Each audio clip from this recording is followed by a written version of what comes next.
We're back out at the beautiful Banner shooting range, shooting with a regular, one of our favorites on the channel, the Glock G42. Luckily for us, that alien infestation has ended, so target cam is back to having a full battery, though unfortunately, instead of aliens, well, now we gotta deal with a zombie LaForge infestation. Let's see if the G42 is up to the task of ending that zombie LaForge infestation. Now, before I start putting holes in paper today, you'll notice I have this laser light combo, the TLR6. Ignore that, it's not being used in today's video. We basically have it on there until the wheels fall off, so to speak. We're going to see how long it holds up, which is probably going to be forever. So anyway, I'll do this first 6-round magazine, starting like we have been as of late with instinct shooting, then using the sights at the center mass of that LaForge target.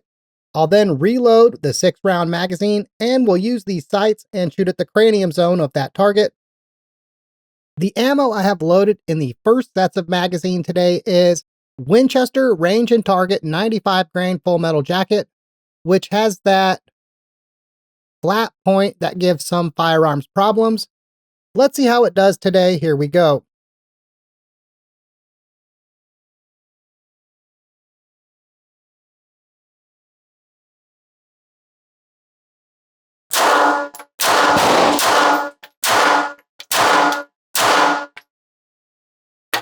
Okay, 1, 2, 3, 4, 5, 6. We have 1 in the 9 ring, 1 in the bullseye, 2 in the, wait.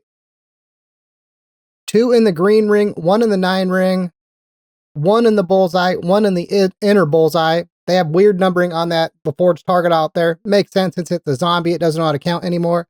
Let's do 6 more, this time using the sights, and I'll aim at the cranium zone on the target. Here we go.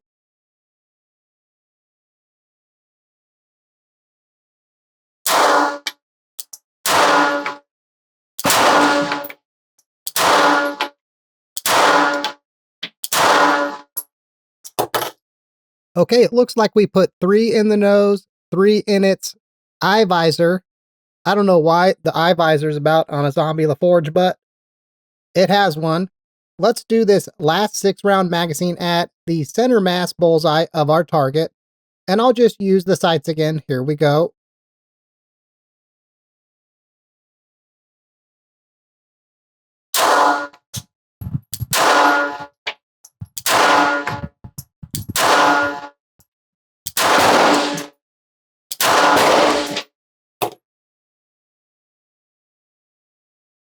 And I'm going to speculate, it's hard to count with the previous holes, and I can't see the holes very well from back here, that all 6 are in that center mass bullseye.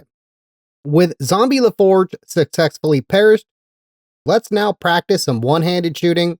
I'll do a 6-round magazine right-handed, a 6-round magazine left-handed, and we're going to aim at the little 3-inch target out there to help us assess how close we get to the target if we're not very on target with one-handed shooting.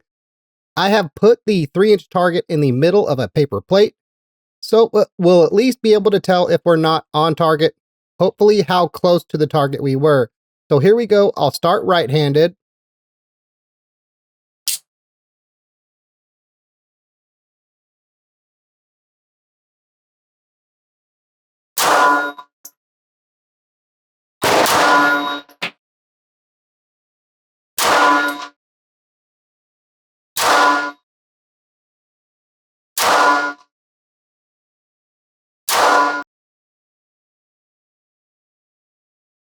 At least all 6 are on the paper plate.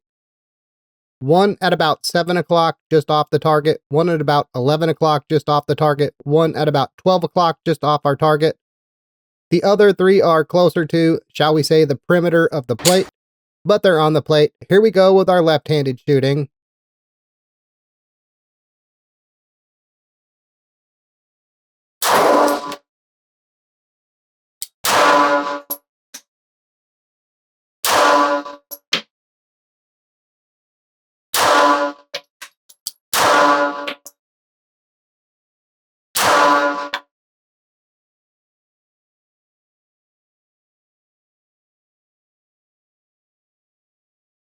We might have only done 4 of 6 again on the plate.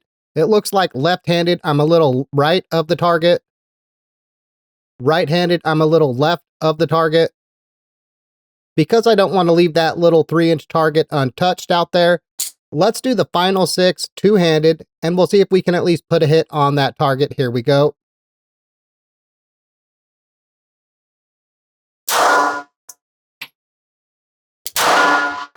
Bullseye.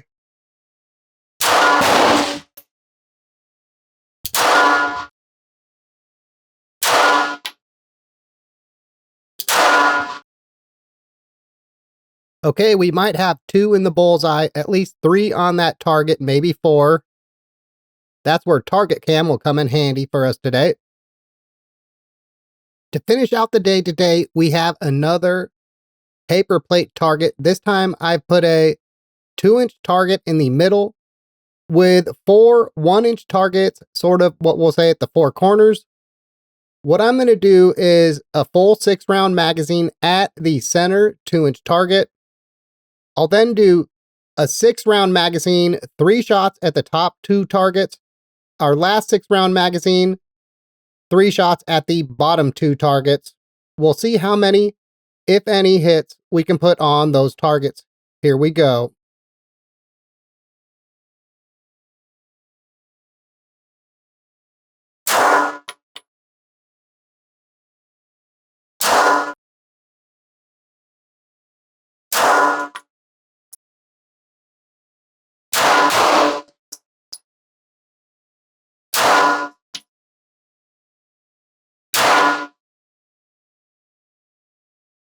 Okay, it looks like we might have 2 to 3 in the bullseye. With the other 3, 2 of them are a little low, between 5 and 6 o'clock. One of them is just off the target at about 7 o'clock. First 3 top left, second 3 top right. Here we go.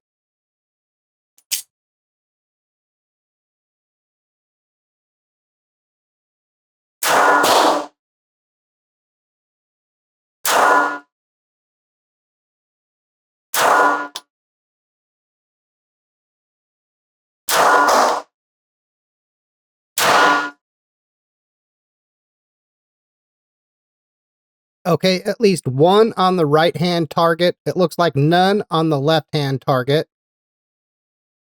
We might have actually put 1 on the center bullseye.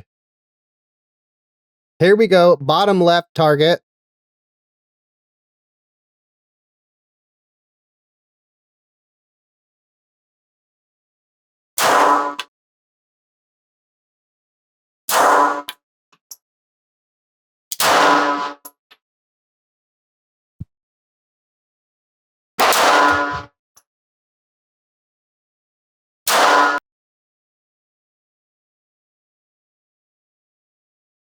Okay, we got 1 on the bottom right target.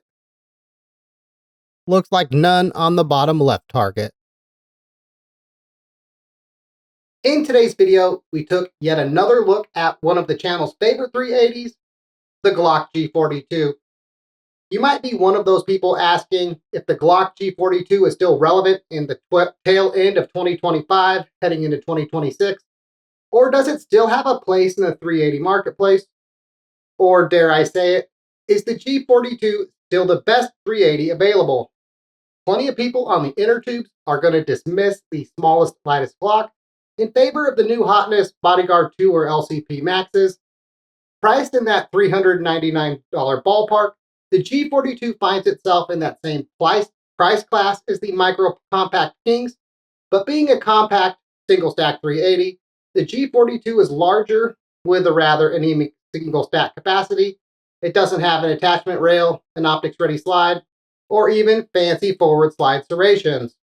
But when you step off the inner tubes and into reality, a funny thing happens. When I talk to shooters at the range, more people mention the old G42 than any other 380.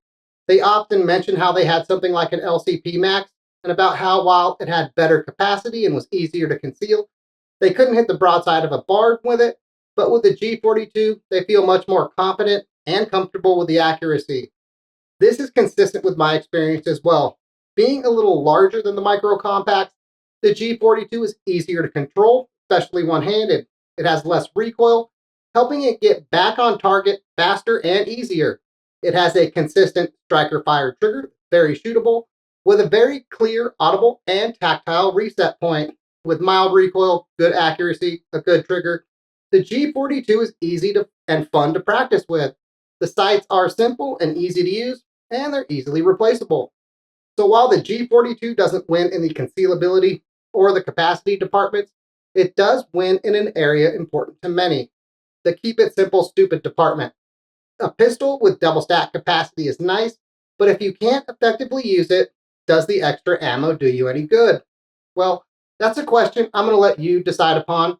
Though many of the shooters I talk to have elected to go for something they're more confident and comfortable with versus what conceals better with higher capacity. So, what do you think of the G42? Are you someone who thinks the G42 is still one of the best 380s available today? Or have you moved on to the smaller, lighter, higher capacity, but harder to use micro compacts? Let us know in the comments. Well, anyway, that seems like the perfect spot to end today's video. If you enjoyed today's presentation, like the video, share it with your friends and family. Those things are free, and they really help the channel a lot. If you didn't enjoy today's video, go ahead and like it anyway. No one's going to know that you did it, and again, it helps us out a lot. If you'd like to help us make more of these videos in the future, look into becoming a member. Fred and I really appreciate you getting this far.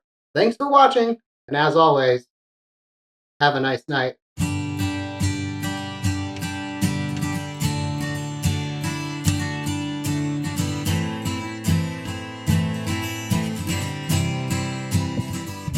Okay, anytime you're ready.